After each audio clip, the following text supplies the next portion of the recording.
2 Tawarik pasal yang ke-20 ini ya.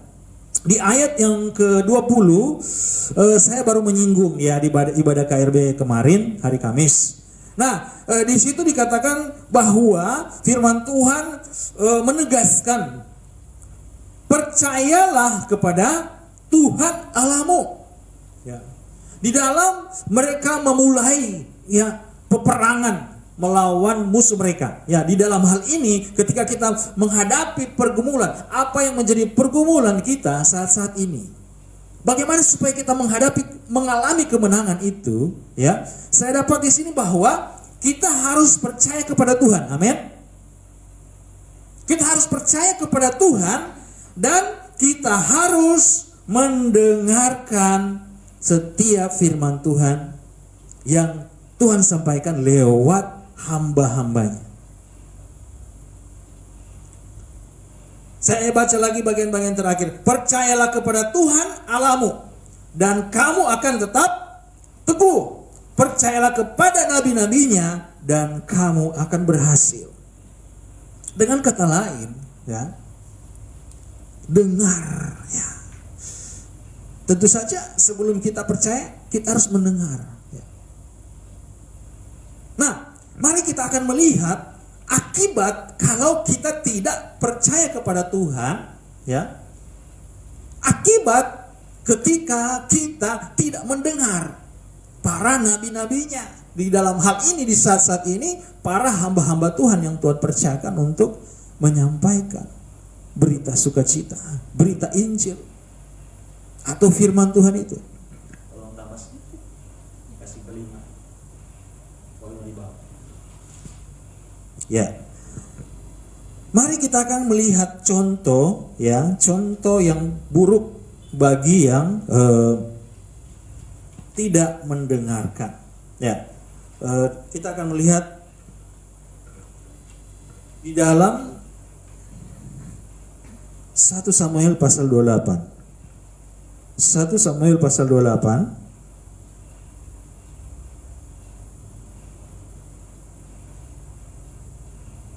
Coba kita lihat di ayat yang ke 5 dan kita akan maju ke ayat selanjutnya. 1 Samuel pasal 28. Kita lihat juga di ayat 5. Ketika Saul melihat tentara Filistin itu, maka takutlah ia dan hatinya sangat gemetar. Kita lanjut ke ayat 6. Dan Saul bertanya kepada Tuhan, tetapi Tuhan tidak menjawab dia, baik dengan mimpi, baik dengan Urim, baik dengan perantaran para nabi. Bapak Ibu Saudara dikasih oleh Tuhan, akibat dari Saul tidak mau mendengarkan apa yang dikatakan oleh Samuel, ya, yang tentu saja apa yang dikatakan oleh Samuel itu adalah perintah Tuhan. Artinya Saul tetap melakukan, tapi dia tidak melakukan seutuhnya, gitu. Dia pilih-pilih, ya. Apa yang diperintahkan oleh Samuel, ya, dia pilih-pilih. Ini yang dia lakukan, ini tidak, gitu. Dia tidak lakukan dengan clear, itu maksudnya.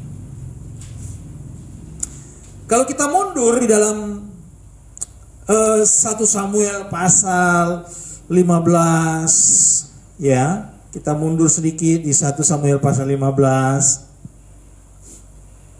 Firman Tuhan berbunyi begini. Di ayat yang ke-10, lalu datanglah firman Tuhan kepada Samuel demikian, aku menyesal karena aku telah menjadikan Saul raja, sebab ia telah berbalik daripada aku dan tidak melaksanakan firman-Ku. Maka sakit hatilah Samuel dan ia berseru-seru kepada Tuhan semalam-malaman. Bapak Ibu Saudara yang dikasihi Tuhan, ya, saya juga bisa merasakan apa yang dialami oleh Samuel, ya. Ya, sebagai hamba Tuhan juga ada kalanya kita diperhadapkan posisi seperti Samuel ini. Dia sakit hati. Kenapa? Tuhan menyuruh dia untuk menyampaikan kepada Saul apa yang harus Saul lakukan.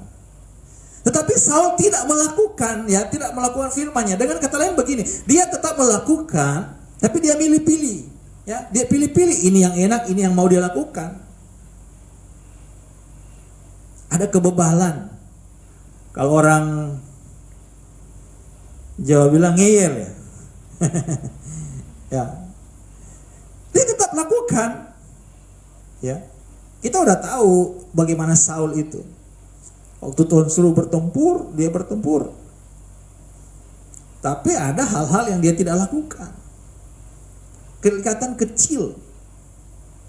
Tapi bagi Tuhan itu sesuatu yang menyakiti hati Tuhan. Sampai di ayat 11 bilang, aku menyesal karena aku telah menjadikan Saul raja, sebab ia telah berbalik daripada aku, tidak melaksanakan firman-Ku. Apakah Saul tidak melaksanakan? Ya, Saul melaksanakan, Bapak Ibu. Tetapi dia tidak clear sesuai dengan apa yang Tuhan suruh, itu maksudnya. Nah, maka sakit hatilah Samuel dan ia berseru-seru kepada Tuhan semalam-malaman. Ada kalanya posisi hamba Tuhan seperti ini, seperti Samuel. Ya, sakit hatinya, ya. Melihat Saul, ya dalam hal ini Saul sebagai anak rohaninya, sebagai jemaatnya. Samuel yang menjadi perantara untuk menyampaikan firman Tuhan, tapi firman Tuhan itu tidak dilakukan sepenuhnya oleh Saul. Sebagai hamba Tuhan, Saul sakit hati dan dia berseru kepada Tuhan, ya. Di dalam hal ini, ya, semalam-malaman dia bilang kepada Tuhan, kok bisa seperti itu, ya. Nah, akibatnya kita kembali lagi ke 1 Samuel pasal 28 tadi. Akibatnya di ayat yang ke-6, ya, 5 dan 6 aja, ya. 1 Samuel pasal 28 di ayat 5 dan ke-6. Akibatnya ketika Saul menghadapi satu tantangan, satu masalah. Dalam hal ini dia melihat orang Filistin maju, ya. Dia gemetar. Beberapa hari lalu kita belajar mengenai Yosafat. Waktu mendapat masalah hampir-hampir sama seperti ini, diserang, Yosafat mengambil tindakan, mengambil keputusan yang benar, ya. Mencari Tuhan. Tuhan berkenan. Tapi kok dalam hal ini Saul, ketika Saul melihat tentara Filistin, maka takutlah ia dan hatinya sangat gemetar. Dan Saul bertanya kepada Tuhan. Ya. Saul juga datang kepada Tuhan. Kira-kira apa yang membedakan, Bapak Ibu? Ya. Saya pun melihat seorang raja. Ya. Seorang raja yang tentu saja memimpin banyak orang. Apalagi memimpin umat Tuhan pada waktu itu, orang Israel.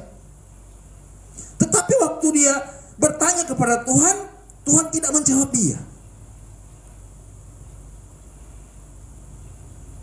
Nah, Bapak Ibu saudara kasih Tuhan, saya mendapati di sini bahwa Saul ini datangnya dari Saul sendiri. Memang pada waktu itu Tuhan menjawab karena Tuhan, ya, saya pakai bahasa Tuhan lagi kesel gitu. Ya, gimana bahasa yang pas, ya. Ya memang Tuhan itu ternyata punya ini maksudnya begini. Tuhan itu sangat mengasihi kita manusia. Ya, tapi kalau kita tidak melakukan firman-Nya, sebenarnya dampaknya untuk kita, ya, untuk orang-orang. Jadi misalnya dia mengatakan dia menyesal, tetapi hatinya Tuhan itu sangat mengasihi. Aduh, sayang banget, ya. Kok dia tidak melakukan firman-Ku? Padahal firman-Ku itu untuk kebaikan dia, ya. Saya pakai bahasa saya sendiri seperti itu, Tuhan. Ya. Makanya Tuhan menyesal. Kenapa sih kamu tidak dengar-dengaran gitu? Kan itu untuk kamu, supaya kamu menang nanti, itu. Nah, di ayat yang ke-6, dan Saul bertanya kepada Tuhan, tetapi Tuhan tidak menjawab dia. baik dengan mimpi, baik dengan urim, baik dengan perantaran para nabi. Ya, di saat-saat itu ada urim tumim untuk mereka bertanya. Tapi kalau untuk sekarang tidak seperti itu lagi. Sekarang langsung dengan Tuhan. Karena Yesus sudah menyelesaikan semuanya. Nah, kalau saya lihat juga di sini Bapak Ibu, dia tidak sabar. Harusnya dia merendahkan diri di hadapan Tuhan ketika dia bertanya kepada Tuhan, Tuhan tidak menjawab. Harusnya dia introspeksi. Ya memang dia tidak dengar-dengaran gitu. Ada kalanya cara Tuhan mau mendidik kita Bapak Ibu. Ada kalanya cara Tuhan itu memang mau mendidik kita, membentuk kita. Apalagi Saul seorang pemimpin besar pada waktu itu. Memimpin orang Israel yang terdiri dari 12 suku. Bangsa yang dipilih Tuhan. Tidak sembarangan memimpin mereka. Nah, waktu Tuhan tidak menjawab, kita lihat di ayat yang ke-7. Lalu berkatalah Saul kepada para pegawainya, carilah bagiku seorang perempuan yang sanggup memanggil arwah, maka aku hendak pergi kepadanya dan meminta petunjuk kepadanya. Nah, jadi saya dapat di sini bahwa dia tidak sabar. Dia tidak mengambil keputusan yang tepat. Awalnya dia sudah bertanya kepada Tuhan, gitu kan? Dia tidak membereskan gitu. Ada satu kesalahan, dia tidak cuma karena dia tidak dengar-dengaran, ya. Firman Tuhan pada saat ini ya saya akan mengarah kepada hal ini, tidak mau mendengar ya. Tuhan sudah bilang ya, percayalah kepada Tuhan, percaya juga kepada nabi-nabinya, percaya juga kepada hamba-hambanya yang menyampaikan firman Tuhan. Beda kalau hamba-hamba Tuhan tidak menyampaikan firman Tuhan, tetapi kalau dia sementara menyampaikan firman Tuhan, ada otoritas di situ Bapak Ibu. Ada otoritas dalam firman Tuhan yang dia sampaikan. Harus dengar. Begitu juga Samuel. Firman Tuhan, Tuhan suruh Samuel sampaikan. Saul tidak dengar. Ini akibatnya. Dan dia juga tidak sadar. Nah, dia langsung mengambil keputusan. Nggak bertanya kepada arwah. Mari kita akan lihat. Apa akibat ketika Saul mengambil keputusan untuk bertanya kepada arwah. Mari kita lihat. Di ayat 6. Dan Saul bertanya kepada Tuhan, tetapi Tuhan tidak menjawab dia, baik dengan mimpi, baik dengan urim, baik dengan perantaraan para nabi. Ayat 7. Lalu berkatalah Saul kepada para pegawainya, carilah bagiku seorang perempuan yang sanggup memanggil arwah, maka aku hendak pergi kepadanya dan meminta petunjuk kepadanya. Para pegawainya menjawab dia, di Endor ada seorang perempuan yang sanggup memanggil arwah. Saul mengambil keputusan untuk bertanya kepada arwah. Kenapa? Karena Tuhan pada waktu itu tidak menjawab dia. Ini dua perbedaan yang sangat beda. Tuhan, dalam hal ini Tuhan Juru Besar semua, TUHN itu kami pelajari itulah Yesus. Dan arwah. Ada kalanya orang berpikir ya sama saja kepada Tuhan tapi lewat arwah-arwah. Sebentar kita akan bukakan rahasia.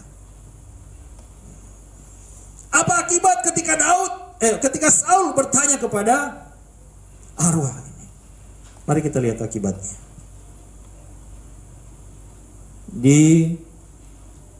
Masih di 1 Samuel ini, di ayat yang ke-20.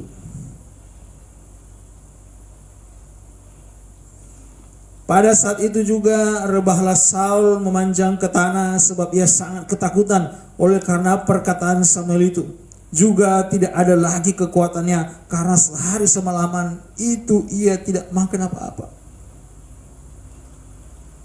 Dia sudah tahu bahwa tidak boleh bertanya kepada arwah, roh-roh yang sudah mati.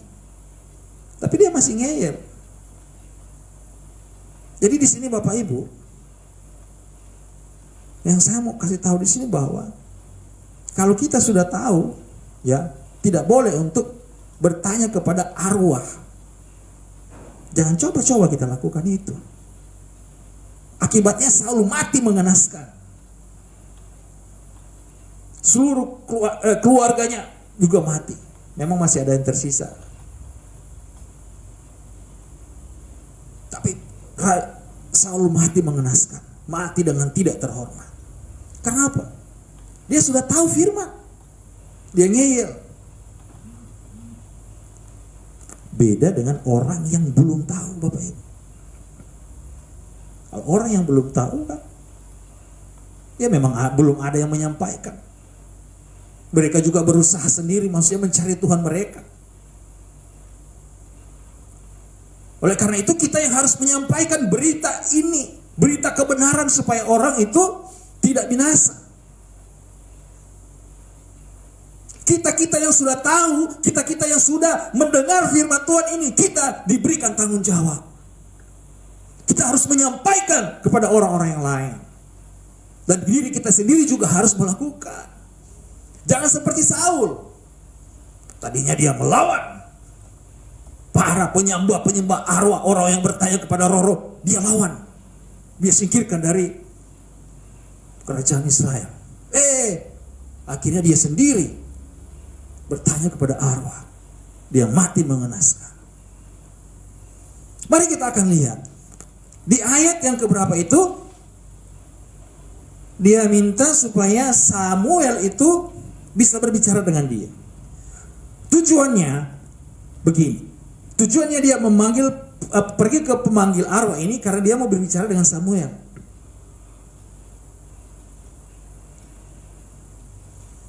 Di ayat yang masih 1 Samuel pasal 28. Ayat 12. 1 Samuel pasal 28 ayat 12. Ketika perempuan itu melihat Samuel, berteriaklah ia dengan suara nyaring. Lalu perempuan itu berkata kepada Saul demikian. Mengapa engkau menipu aku? Engkau sendirilah Saul. Ayat 13. Maka berbicaralah raja kepadanya, jangan takut, tetapi apakah yang kau lihat? Perempuan itu menjawab, Saul, aku melihat sesuatu yang ilahi muncul dari dalam bumi. Saul menyamar supaya jangan diketahui bahwa dia Saul.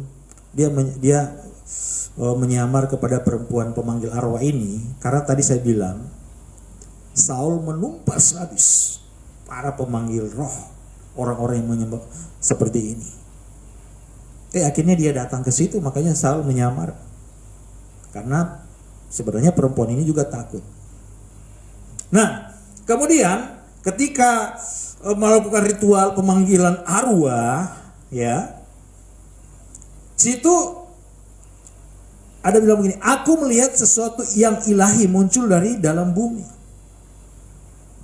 Yang namanya melakukan ritual pemanggilan arwah itu bisa datang. Tapi yang datang ini tulisannya kan ilahi. Ilahinya I kecil. Itu setan. Tapi bentuknya Samuel. Aku melihat sesuatu yang ilahi muncul dari dalam bumi. Dia datang, tapi mari kita lihat lagi di ayat yang ke-14. Siapakah yang datang itu? Kemudian bertanyalah ia kepada perempuan itu bagaimana rupanya. Jawabnya, ada seorang tua muncul berselubungkan jubah. Maka tahulah Saul bahwa itulah Samuel. Lalu berlututlah ia dengan mukanya sampai ke tanah dan sujud menyembah. Sampai menyembah setan. Nah, harus kita ketahui yang datang itu walaupun rupanya seperti Samuel, tapi dia setan. Saul langsung menyembah. Bagaimana Tuhan tidak murka. Ayat 15. Sesudah itu berbicara Samuel kepada Saul, "Mengapa engkau mengganggu aku dengan memanggil aku?" Muncul, kata Saul, "Aku sangat dalam keadaan terjepit. Orang Filistin berperang melawan aku, dan Allah telah undur daripada aku. Ia tidak menjawab aku lagi, baik dengan perantara nabi maupun dengan mimpi. Sebab itu aku memanggil engkau, supaya engkau memberitahukan kepada aku apa yang harus kuperbuat." Aduh. Sudah berbicara dengan setan, minta petunjuk lagi dari setan. Dia pikir itu Samuel. Sudah tahu datang dari bawah. Nah, inilah kalau orang tidak mau mendengar firman Tuhan, tidak ada kepekaan. Firman Tuhan mengatakan, "Umatku binasa karena tidak mengenal Allah." Makanya saya ulang-ulang beberapa minggu lalu mengenai kita harus mengenal Allah, siapa Dia. Saya ulang-ulang. Saul sudah mendengar dari setan, minta petunjuk lagi apa yang harus dilakukan, minta petunjuk dari setan. Udah jelas pemanggil arwah, walaupun yang datang seperti Samuel, tapi bukan dia. Nah, kita lihat lagi ayat yang ke-16. Lalu berbicaralah Samuel, "Mengapa engkau bertanya kepadaku, padahal Tuhan telah undur daripadamu dan telah menjadi musuhmu?" Ayat 17. "Tuhan telah melakukan kepadamu seperti yang difirmankannya dengan perantaranku, yakni Tuhan telah menggoyahkan kerajaan dari tanganmu dan telah memberikannya kepada orang lain, kepada Daud." Bapak Ibu, setan bisa berbicara benar loh. Jangan salah. Kita harus, waktu lalu saya menjelaskan siapa setan itu. Setan itu tadinya malaikat. Tadinya dia dari surga, dia tahu mengenai, dia tahu firman. Makanya ada ayat mengatakan iblis bisa menyamar seperti malaikat terang. Ini harus kita ketahui Bapak Ibu. Dia tadinya malaikat. Setan, iblis ini tadinya malaikat. Karena memberontak kepada Tuhan, dia dicampakkan ke bumi. Nah, itu yang saya bilang malaikat gelap. Jadi kita harus membedakan malaikat gelap itu iblis, malaikat Tuhan, malaikat terang itu, iya, itulah malaikat-malaikat yang menyembah Tuhan, malaikat-malaikat yang dipakai Tuhan. Kemudian di ayat yang ke selanjutnya berapa ya? Berapa? 18. "Karena engkau tidak mendengarkan suara Tuhan dan tidak melaksanakan, murkanya yang menyala-nyala itu atas..." Saya ulang. "Karena engkau tidak mendengarkan suara Tuhan dan tidak melaksanakan, murkanya yang menyala-nyala itu atas Amalek, itulah yang sebabnya Tuhan melakukan hal itu kepadamu pada hari ini." Karena dia tidak mendengar suara Tuhan. Ayat 19. "Juga orang Israel bersama-sama dengan engkau akan diserahkan Tuhan ke dalam tangan orang Filistin. Dan besok engkau serta anak-anakmu sudah ada bersama-sama dengan daku. Jika tentara Israel akan diserahkan Tuhan ke dalam tangan orang Filistin." Akibatnya, dampaknya, Saul mati mengenaskan. Anak-anaknya juga. Dampaknya, banyak orang Israel juga akan mati dengan sia-sia. Awalnya dari apa? Tidak mau mendengarkan firman Tuhan. Tidak mau mendengarkan hamba Tuhan yang menyampaikan firman Tuhan. Beda kalau hamba Tuhan hanya menyampaikan lelucon, candaan. Ini firman Tuhan yang disampaikan tidak didengar. Akibatnya ini, dampaknya besar. Dampak untuk dia sendiri, dampak untuk keluarga, dampak untuk orang-orang yang mengikuti dia, orang Israel. Banyak yang mati sia-sia. Jadi Bapak Ibu saudara dikasih Tuhan, inilah akibat tidak mau mendengarkan firman Tuhan. tidak mau mendengarkan hamba Tuhan yang menyampaikan firman Tuhan. Akhirnya Tuhan satu waktu tidak mendengar dia. Ya, dia juga malas untuk terobos, malas untuk membenahi diri. Kalau saya lihat tokoh-tokoh Alkitab yang lain, Daud pernah melakukan kesalahan besar, tapi dia mengintrospeksi, dia merendahkan diri di hadapan Tuhan. Ada juga raja-raja yang lain merendahkan diri di hadapan Tuhan, membangun kembali hubungan dengan Tuhan. Kesalahannya minta ampun kepada Tuhan dan melangkah bersama Tuhan. Itu sebenarnya solusinya. Nah, Saul tidak sabar. Dia langsung ambil keputusan untuk pergi bertanya kepada peramal, untuk mau berbicara dengan orang-orang yang sudah mati. Saya mau tegaskan di sini Bapak Ibu, siapapun dia, kalau sudah mati, sudah tidak bisa lagi kita untuk bertanya. Samuel seorang nabi besar juga pada waktu itu. Tapi kalau dia sudah mati, sudah tidak bisa kita bertanya kepada dia. Kenapa? Karena orang yang sudah mati itu sudah di dalam kekuasaan penuh Tuhan. Ya, sudah tidak bisa kita bertanya kepada dia. Di dalam kekristenan kita mempelajari bahwa ya tidak ada lagi arwah yang gentayangan, tidak ada. Mari kita lihat ya. Buktinya di dalam Lukas pasal 16. Ini sangat penting. Orang Kristen harus mengetahui hal ini. Kalau kita tidak mengetahui firman Tuhan ini, kita akan jadi orang yang bodoh, terombang-ambing dalam iman, menjadi main-mainan iblis kuasa gelap. Lukas pasal 16 dari ayat yang ke-19. Lukas pasal 16 dari ayat 19. Ada seorang kaya yang selalu berpakaian jubah ungu dan kain halus, dan setiap hari ia bersukaria dalam kemewahan. Dan ada seorang pengemis bernama Lazarus, badannya penuh dengan borok, berbaring dekat pintu rumah orang kaya itu. Nah, saya lanjut ke ayat yang ke-22. Kemudian matilah orang miskin itu, lalu dibawa oleh malaikat-malaikat ke pangkuan Abraham. Orang miskin ini mati, artinya orang yang berkenanlah. Dia langsung ke pangkuan Abraham. Abraham di mana? Abraham di Firdaus. Belum surga Bapak Ibu ya. Belum surga. Tapi nanti akan ke surga. Di hari penghakiman terakhir, dia akan ke surga. Orang-orang yang di Firdaus itu akan ke surga. Jadi di ayat 22 ini memberikan pengertian kepada kita. Kemudian matilah orang miskin itu, lalu dibawa oleh malaikat ke pangkuan Abraham. Dia mati, dibawa ke pangkuan Abraham. Tentu saja ini rohnya ya. Langsung dibawa ke pangkuan Abraham. Kemudian di ayat 23, orang kaya itu juga mati, lalu dikubur. Dan sementara ia menderita sengsara di alam maut, ia memandang ke atas, dan dari jauh dilihatnya Abraham dan Lazarus duduk di pangkuannya.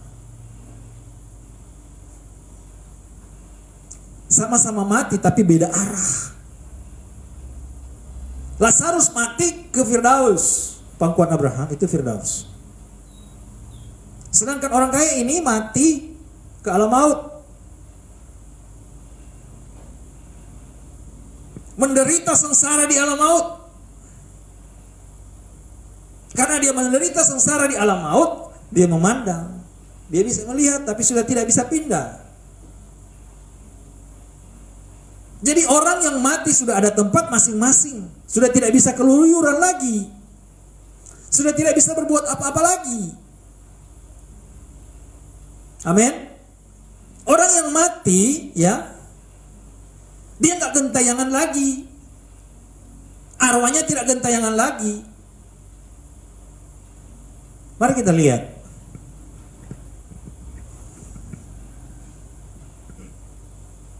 Ayat 24, lalu ia berseru katanya, Bapa Abraham, kasihanlah aku, suruhlah Lazarus supaya ia mencelupkan ujung jarinya ke dalam air dan menyejukkan lidahku, sebab aku sangat kesakitan dalam nyala api ini.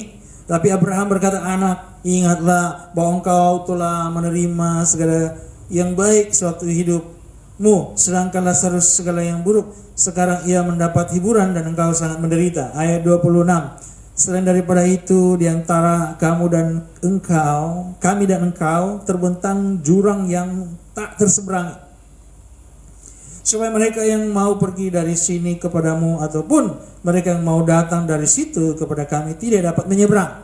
Terbentang jurang yang memisahkan itu, saya artikan bahwa itulah kuasa Tuhan. Kalau sudah mati, sudah sepenuhnya di dalam kuasa Tuhan, sudah tidak bisa pindah-pindah gitu. Sudah tidak bisa kemana-mana, apalagi gentayangan. Arwah orang yang sudah mati itu, sudah ini arwahnya ya, ini rohnya. Kalau tubuhnya kembali ke tanah. Jadi mau bagaimanapun ya Bapak Ibu saudara dikasih Tuhan, arwahnya itu sudah nggak bisa pindah, sudah nggak bisa gentayangan. Apalagi dia mau datang ke kuburannya, nggak bisa. Terus bagaimana kalau orang datang ke kuburannya dan bertanya, ada suara katanya, itulah setan. Sama seperti yang dipanggil oleh Saul, itu setan. Ada kalanya orang mau yang seperti itu, bertanya kepada setan. Nah makanya mari kita lihat ayatnya. Kita lihat dalam 2 Korintus 11. 2 Korintus 11 ayat 14. 2 Korintus 11 ayat 14. Ya. 2 Korintus 11 ayat 14. Hal itu tidak usah mengherankan, sebab iblis pun menyamar sebagai malaikat terang. Iblis bisa menyamar sebagai malaikat terang. Terbukti waktu Saul bertanya kepada roh-roh itu, ya. Iblis itu bisa seperti Samuel. Inilah iblis bisa seperti malaikat terang. Dan dia bisa memperkatakan sesuatu yang ya pokoknya yang benar-benar lah. Karena dia tadinya dari surga. Dia tahu firman. Jadi dia bisa memperkatakan sesuatu yang benar, tapi tujuannya dia memperkatakan yang benar supaya orang percaya kepada setan. Ujung-ujungnya nanti akan dibinasakan, akan ikut setan itu, ya, maksud saya.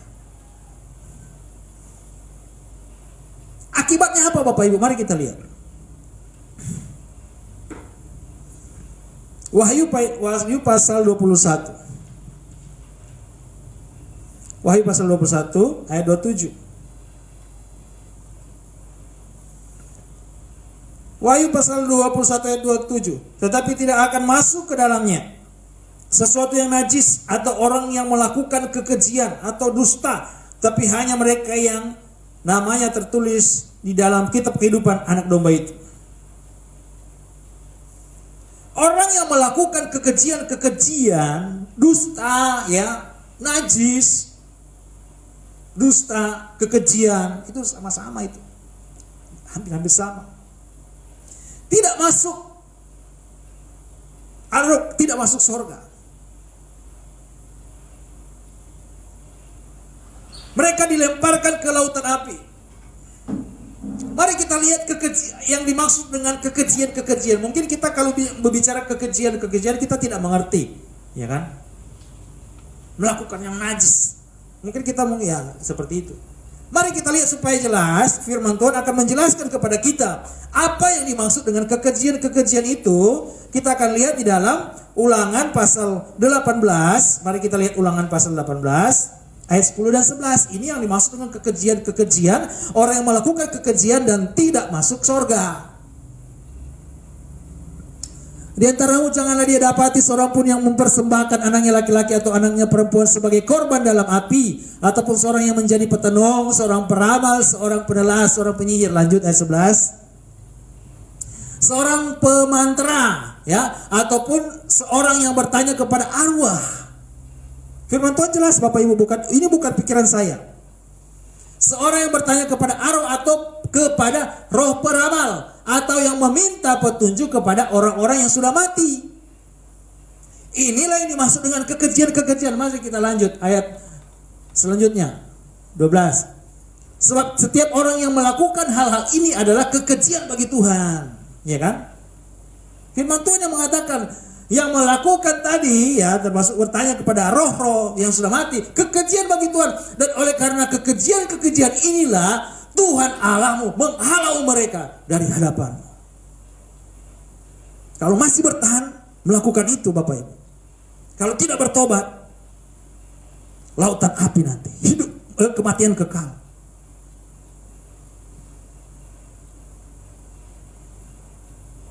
Sekarang solusinya bagaimana kalau kita menghadapi tantangan? Dengarkan firman Tuhan, lakukan firman Tuhan, percayalah kepada Tuhan, amin. Percayalah kepada hamba-hamba Tuhan yang menyampaikan firman Tuhan. Di cross check di dalam Alkitab, makanya kita harus belajar.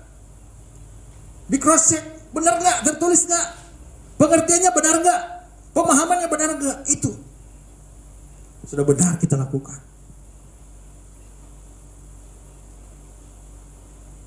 Harus lihat benar nggak firman Tuhan itu. Kalau benar ya sudah kita lakukan.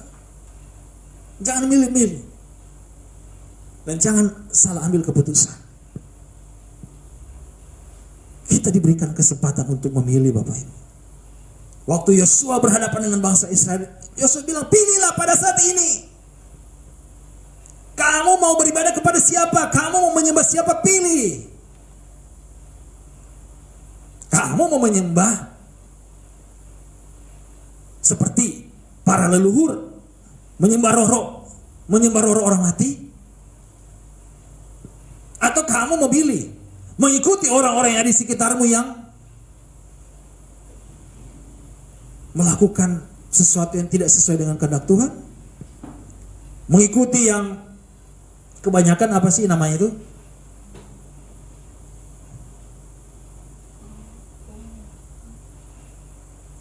Kalau yang sedikit dan banyak kan? Mengikuti yang mayoritas. Ikuti aja mayoritas. Ada firman Tuhan bilang, orang yang kecil lah jalan, sedikit orang yang mengikutnya. Itu jalan yang kebenaran itu. Ada kali orang tidak tertarik, lebih banyak suka yang jalan yang salah. Makanya Yesus bilang, akulah pintu, tidak ada pintu yang lain. Akulah jalan, kebenaran dan hidup. Tidak ada seorang pun yang bisa datang kepada Tuhan, surga, kalau tidak melalui Dia. Dialah jalan satu-satunya. Oke, Bapak Ibu saudara dikasihi Tuhan, kita sudah mengerti. Saya akan menjelaskan lagi kenapa Tuhan marah kalau bertanya kepada roh-roh orang mati, orang-orang yang sudah mati, kepada arwah-arwah. Kenapa? Karena itu setan. Amin. Itu setan. Orang yang berhubungan dengan setan ada kutuknya. Setan bisa menolong loh untuk waktu yang singkat. Ada tumbal ikut setan. Bertanya kepada roh-roh itu, jangan dipikir tidak ada tumbalnya, ada tumbalnya. Coba aja. Jangan dicoba. Lihat aja. Orang yang bertanya kepada roh itu ada sedikit-sedikit ini, sedikit-sedikit ini. Seperti Saul. Waktu dia mendengar, kutukan, rebah dia ke tanah. Lalu bertanya kepada Tuhan, tidak seperti itu. Makanya Tuhan harus datang. Dia harus menjadi manusia. Dia harus mati di kayu salib, berkorban untuk dosa-dosa kita. Coba Saul pada waktu itu, kalau dia sabar, dia merendahkan diri hadapan Tuhan, mohon ampun kepada Tuhan. Tuhan, ampuni saya. Ke depan saya tidak mau lagi bertanya kepada roh-roh orang mati. Coba kalau dia bilang begitu. Kesalahan apa yang tidak bisa Tuhan ampuni? Yang penting kita mau komitmen. Tinggalkan kekejian itu. Tinggalkan setiap hal-hal yang menyakiti hati Tuhan. Ada waktunya seperti Tuhan itu seperti tidak ada ya. Itu pemikiran kita. Ada waktunya memang seperti demikian. Tapi enggak. Terobos terus. Percaya firman Tuhan, dia bilang mintalah maka akan diberikan. Beda dengan manusia. Urusan dengan Tuhan, Tuhan tidak pernah berdusta. Amin. Dia pasti. Ada kepastian dalam Yesus. Ada kepastian di dalam Tuhan. Amin. Oleh karena itu Bapak Ibu saudara kasih Tuhan, mulai saat ini percayalah kepada Tuhan. Percaya juga kepada hamba-hamba Tuhan yang menyampaikan firman Tuhan yang murni. Cross check firman Tuhan yang disampaikan benar apa tidak. Kalau sudah sesuai dengan firman Tuhan, dengan pemahaman yang benar, sudah lakukan. Dan jangan sekali-kali ambil keputusan yang salah. Waktu lalu kita lihat Yosafat mengambil keputusan yang benar. Oh haleluya. Dia alami kemenangan. Oh haleluya. Luar biasa. Saul, dia ambil keputusan yang salah. Bertanya kepada roh-roh beramal itu. Bertanya kepada orang-orang yang sudah mati. Apalagi itu lebih menyakiti hati Tuhan. Itu kekejian bagi Tuhan. Jangan lagi kita lakukan hal itu Bapak Ibu. Bagi kita yang mendengarkan firman Tuhan pada saat ini, jangan keraskan hati. Kita datang kepada Tuhan, percaya sungguh-sungguh kepada Tuhan. Haleluya, glory.